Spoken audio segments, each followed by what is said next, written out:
আমার সামনে উঠছে ইভোর নতুন স্টকের সবচেয়ে হট কালার, মানে হোয়াইট কালার, যেটা আপনারা সবসময় চান। আর এটা দিচ্ছি আমরা মাত্র 3500 টাকা। স্টেবিলাইজেশন দেখেন, 3500 টাকার ড্রোন এত স্টেবল, সাথে কিন্তু ডেলিভারি চার্জটা ফ্রি।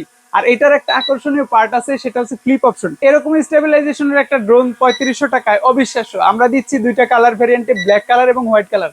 যারা ব্ল্যাক লাভার আছেন ব্ল্যাক কালারটা নিতে পারবেন, আর যারা হোয়াইট কালার চান হোয়াইট কালারটা নিতে পারবেন। স্টক কিন্তু হিউজ পরিমাণে আছে। আমার সামনে রাখা আছে 2 কার্টুন, এবং উপরে দেখতে পাচ্ছেন 2 কার্টুন একেবারে ইনটেক। এগুলো কিন্তু সবই ইভোর কালেকশন, এগুলো কিন্তু অন্য কোনো ড্রোন না, সবই কিন্তু ইভো। সো এই ড্রোনটা নিতে স্ক্রিনে থাকা নাম্বারে দ্রুত যোগাযোগ করুন। সারা বাংলাদেশের যে কোনো প্রান্তে 64 জেলায় ডেলিভারি চার্জ ফ্রিতে আমরা এই ড্রোনটা পৌঁছে দিব। কি কি পাচ্ছেন? ব্রাশলেস মোটর, চারপাশে কিন্তু পপুলার গার্ড দেওয়া আছে, এবং ডাবল ক্যামেরা সেট দেওয়া আছে, নিচে একটা ক্যামেরা দেওয়া আছে। আর এটা লুক অনেকটাই মানে স্লিম করা হয়েছে, যেন আগের থেকে আরো বেশি ফাস্ট আপনারা ফ্লাই করতে পারেন, এবং ব্যাটারি ব্যাকআপ যেন আরো একটু বেশি পান। সবকিছু মিলে ওভারঅল একটা জোস ডিল হবে 3500 টাকায় ইভোর এই নতুন কালেকশনটা।